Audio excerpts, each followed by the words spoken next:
El día de hoy nos encontramos al poniente de la Ciudad de México en el mes de marzo del año 2014. El día de hoy vamos a tratar de tocar varios aspectos que tienen que ver con la producción musical. Algo que la gente quiere conocer, que probablemente no sepa expresar o a quién pedirle que le cuente de muchos ángulos muy interesantes que la gente sigue buscando.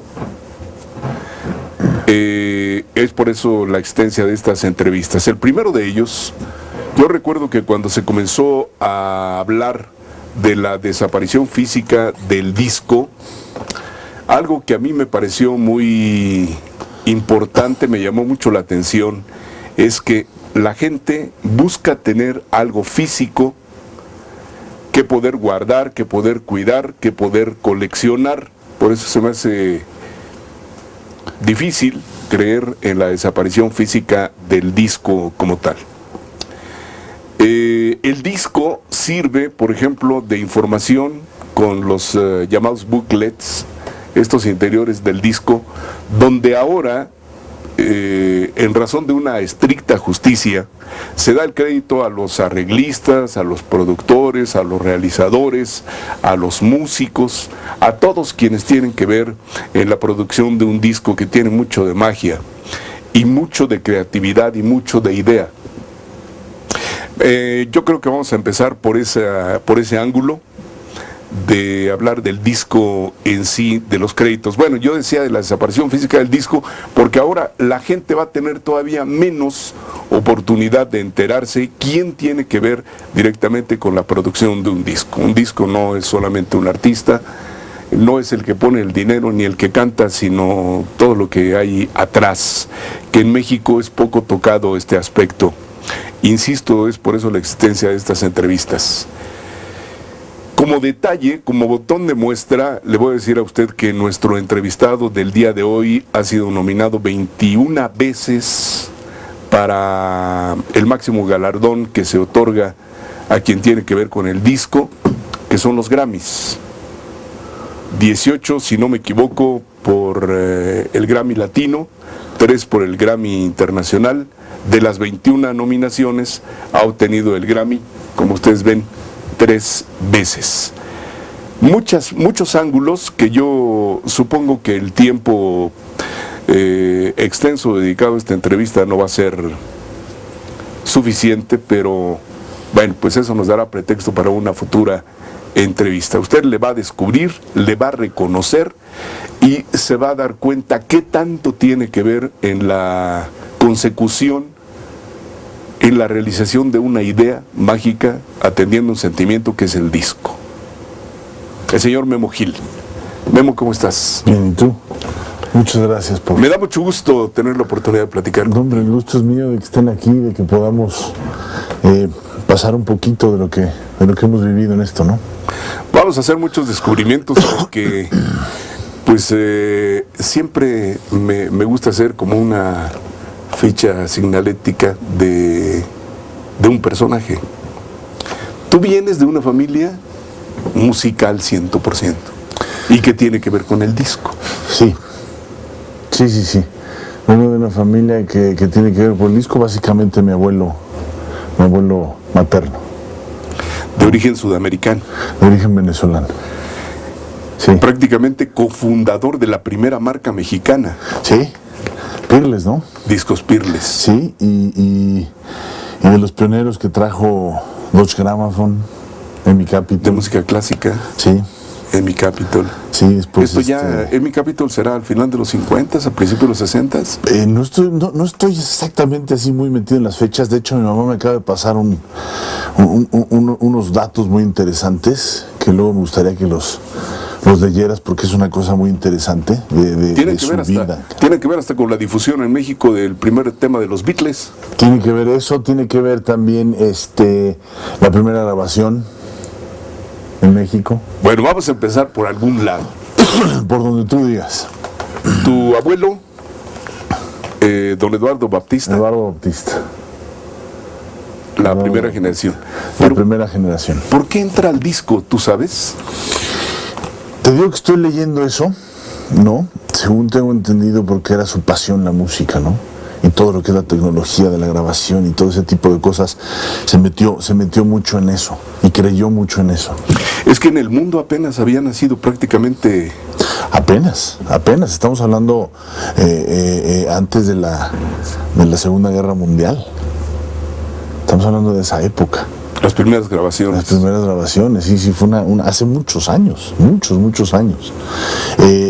Tengo la historia de que él compró una grabadora, un formato de grabadora. Bueno, en aquel entonces grabadora era como lo que se masterizaba, el que hacía el surco del disco, sí, vertical, no era redondo todavía.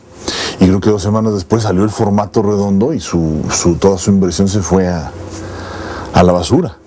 Tuvo que empeñar casas, empeñar coches, empeñar cosas para volver a comprar. Era tal su pasión que volvió a comprar la grabadora nueva, pero ya en el formato normal. Y bueno, pues ahí empezó. Pero ¿tú sabes cómo llegó a México? ¿Qué hacía antes o qué llegó a hacer aquí? Yo creo que fue de toda su familia, se vino para acá. Se vino para acá. Vivieron un tiempo en Nueva Orleans, toda su familia, ¿no? Es de esa gente que le gustaba mucho. Mi bisabuelo, me imagino que le gustaba mucho salir, no estar en un lugar. Era de esa gente pionera que salía a todos lados. Y después de estar en Nueva Orleans un tiempo, se vinieron para acá a México a hacer fortuna, ¿no? A jugarse su suerte, ¿no? Aquí. ¿Y cómo se relaciona con los alemanes, que fueron los fundadores de Peerless, ¿no? Fueron los fundadores de Peerless, exactamente. Se asocian, no recuerdo el año exactamente, pero se conocen, empiezan a platicar. Y todo era muy curioso porque eran otras épocas, todo era, la firma venía después, ¿no? Todo era un apretón de manos y vamos a hacerlo juntos. Y vamos a hacerlo juntos y vamos a jalar juntos y vamos a empezar juntos. Todo era así. Y cosas muy importantes hicieron en ese tiempo. Hicieron cosas muy importantes, muchas grabaciones muy buenas, que yo escucho y digo, híjole, ¿dónde quedó todo eso, no? Todas esas orquestas, todo ese tipo de cosas. La grabación pues se hacía con un micrófono. Todos a la 1, 2, 3. A la 1, 2, 3, el que se equivocaba, fuera, pamba, lo que sea, ¿no? De eso hace 80 años aproximadamente. Estamos hablando ya, sí, 80 años. Acaba de celebrar 80 años Peerless. El 44, ¿no? No, un poco más atrás. Más atrás. Sí, yo creo que los 30. Sí, no, una cosa, a mí me faltaban todavía muchísimos años para nacer. Sí, claro. Muchísimos años para nacer, pero es una cosa increíble, ¿no?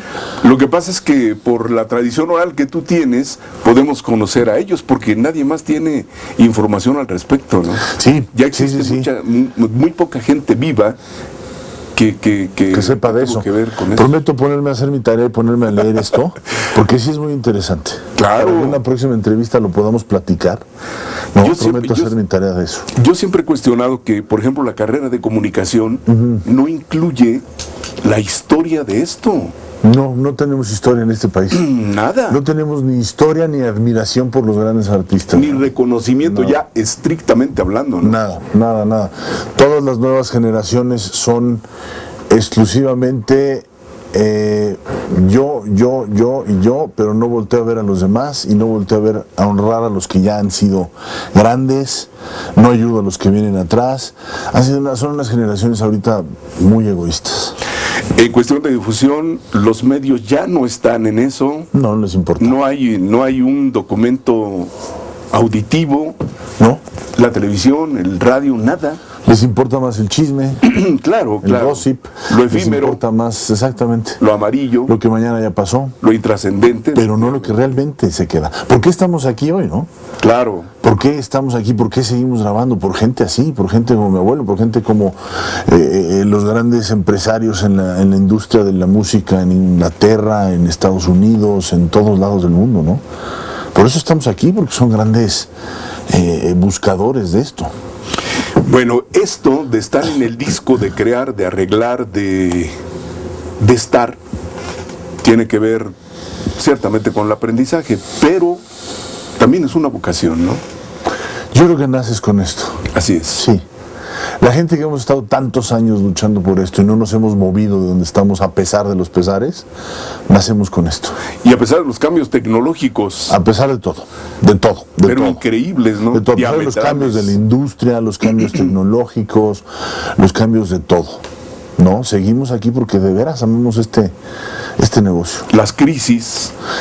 Los presupuestos bajos, todo ha cambiado muchísimo. Bueno, pero es que una industria, digo que por supuesto no va a desaparecer, pero se ha venido abajo en cuanto a una estructura. Sí, totalmente. Que las compañías tenían arriba de 4,000 empleados. Totalmente, sí. Y se han reducido en un 90%. Tranquilamente. Y tenían, ¿qué? ¿Cuántos miles de empleados, como dices? ¿Para cuántos artistas te gustan? ¿10, 15, 20? Así es. ¿No? Ahora, el 90% se ha reducido en un 90%, como lo dices, pero ahora tienen 40, 45, 25 artistas. Y muy pocas vías de promoción. Aparentemente. Sí, aparentemente, ¿no? Porque el radio, pues no podemos hablar de eso, estamos... No, está perdido. Por otro lado, todos los, ¿qué te puedo decir? Las redes sociales, como se le llaman ahora, la gente no compra discos por ahí. La gente escucha cosas. Estamos viviendo la época de mayor consumismo en la historia de la música, pero con menos ventas. Es así de fácil. El internet. Todo mediático, todo rápido. Tenemos demasiados grupos, demasiada gente, demasiados artistas que no valen la pena. La gente se confunde, pero es cuando menos se venden discos en toda la historia de la música. ¿Es una época de transición? Yo creo que sí. La música es algo que nunca se va a acabar. No, claro. La música nunca se va a acabar. La música grabada, como lo decías tú, tampoco se va a acabar. La gente necesita escuchar. ¿No? Yo no concibo una gente que vaya en su coche sin estar escuchando música. Estar en una oficina, mucha gente escucha en oficinas música, en sus talleres, en todos lados a donde vas y te fijas, es un mundo musical. La vida es la música. Definitivamente es el movimiento de los sentidos, claro. Es la felicidad, la tristeza, la pasión, el engaño, ¿qué más te puedo decir? El sentimiento, la depresión, es la música, es la nostalgia, la melancolía, el movimiento de la vida, el llanto, la alegría, todo la euforia, sí. La excitación, todo tiene que ver. Todo.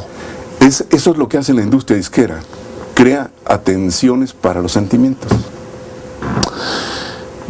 Yo creo que eso es lo que hacemos la gente que nos dedicamos a la música.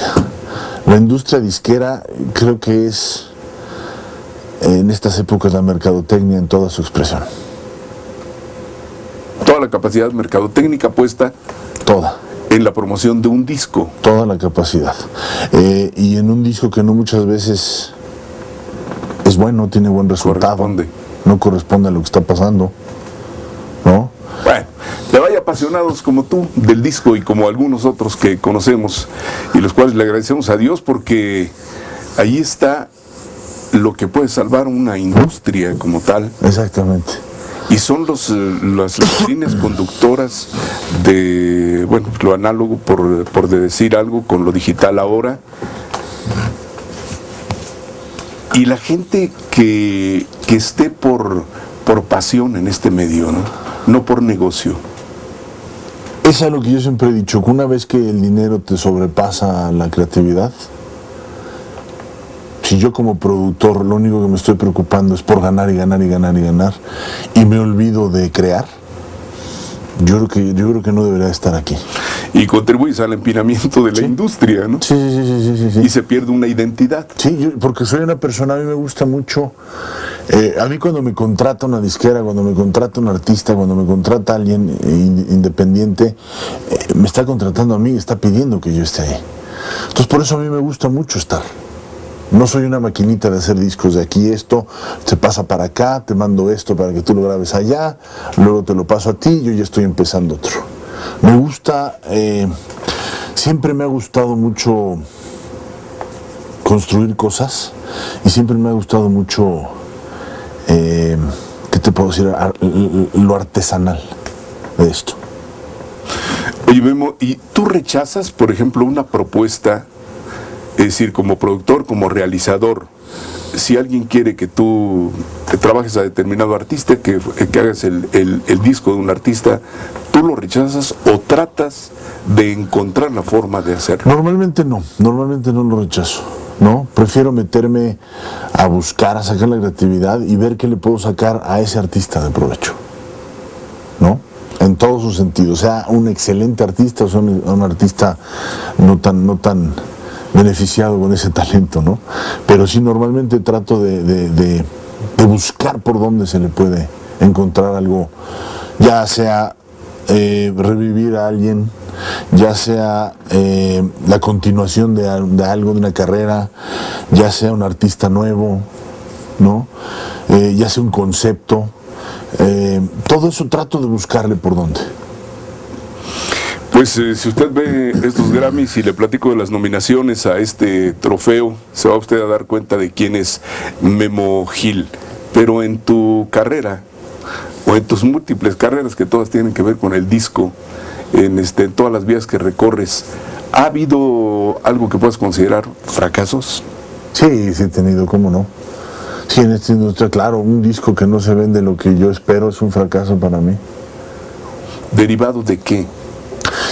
Derivado de muchas cosas, empezando por mí, empezando por si estaba en el momento adecuado de hacer el disco, empezando si yo me sentía bien para hacerlo, empezando por mí, ¿no? No puedo echar la culpa a nadie más, pero se van derivando muchas cosas, ¿no? La falta de promoción, la promoción equivocada, o el concepto no era el adecuado, hay muchas cosas que se juntan.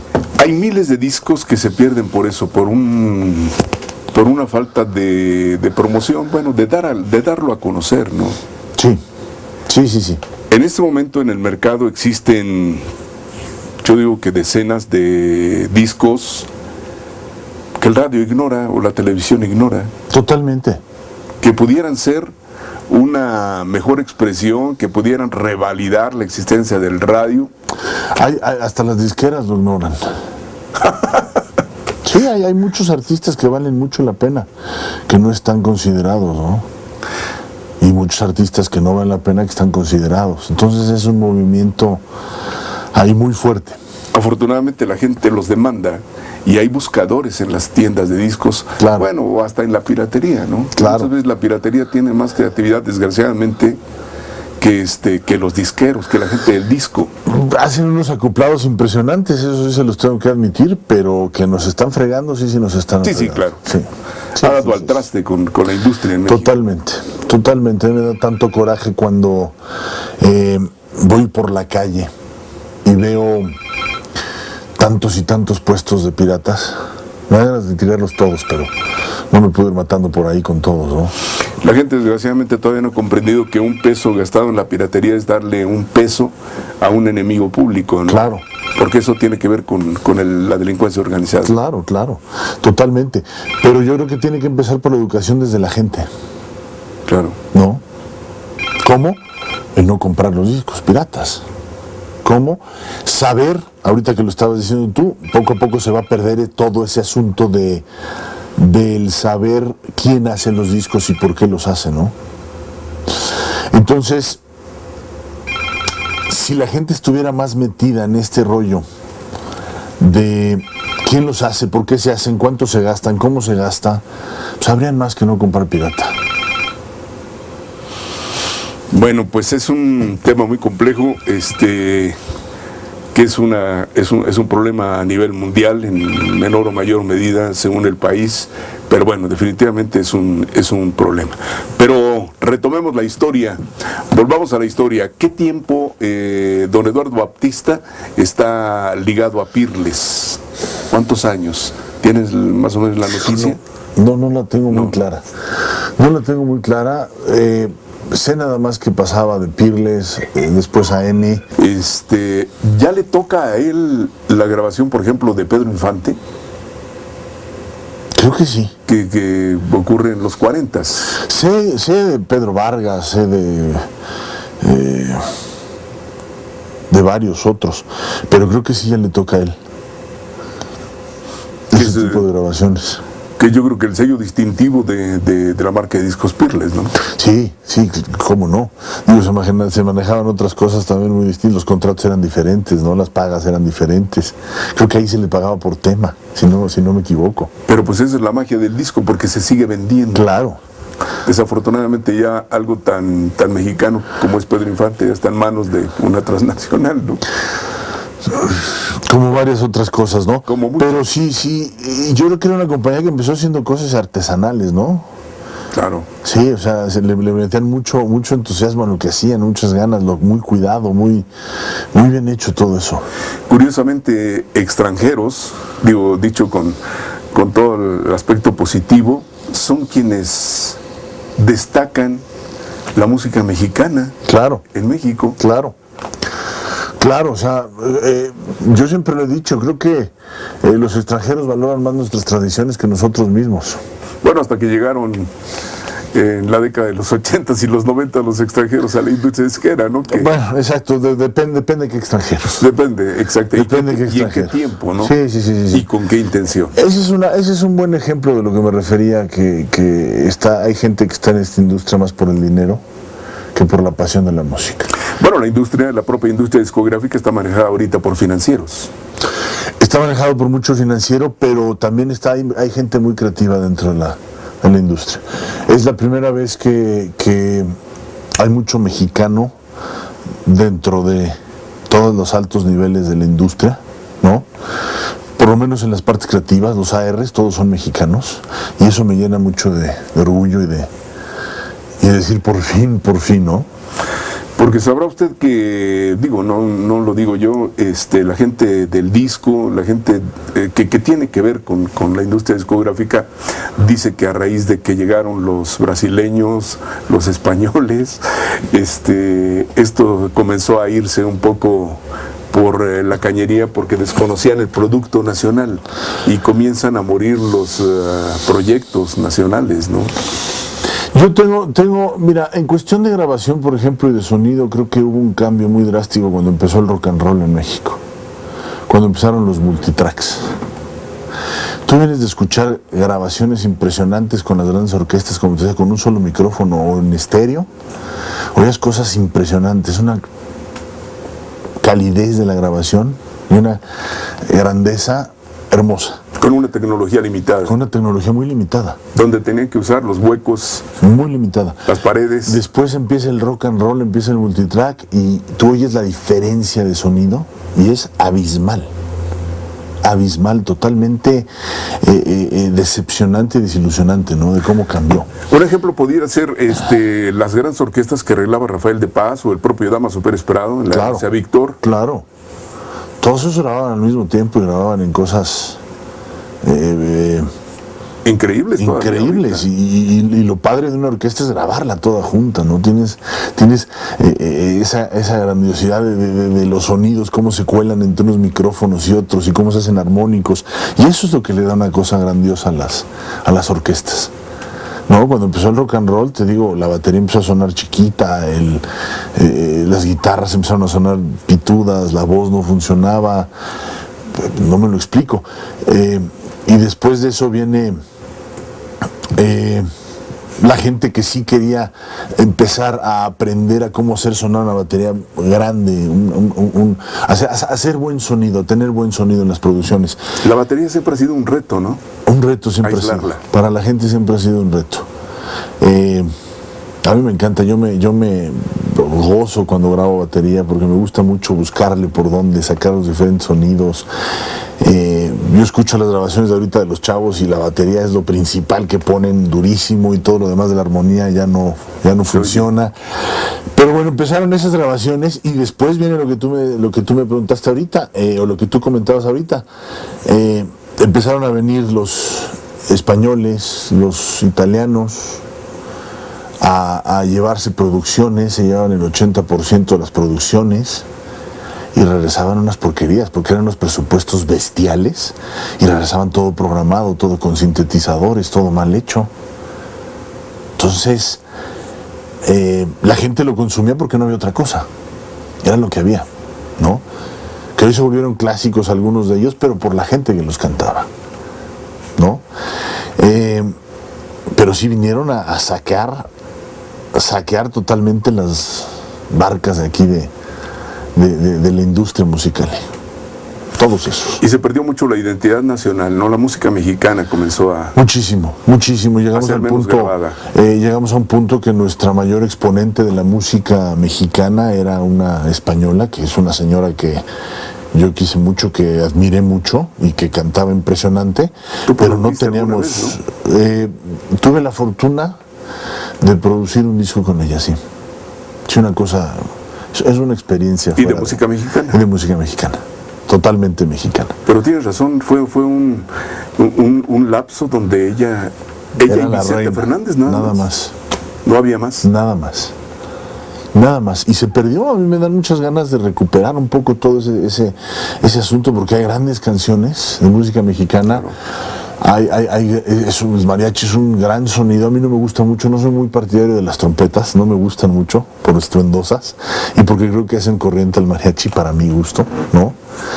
Me gusta más ponerle salterios, me gusta más usar otro tipo de instrumentos, arpas, o me gusta más usar otro tipo de... O las propias cuerdas, ¿no? Me gusta muchísimo eso, ¿no? Y siento que los ritmos de la música mexicana, las vihuelas, la guitarra, el contrabajo, tienen una riqueza sonórica impresionante. Y que puede ser el futuro de la música mexicana. Sí. Porque la romántica es lo que prevalece siempre en cualquier género, ¿no? Sí.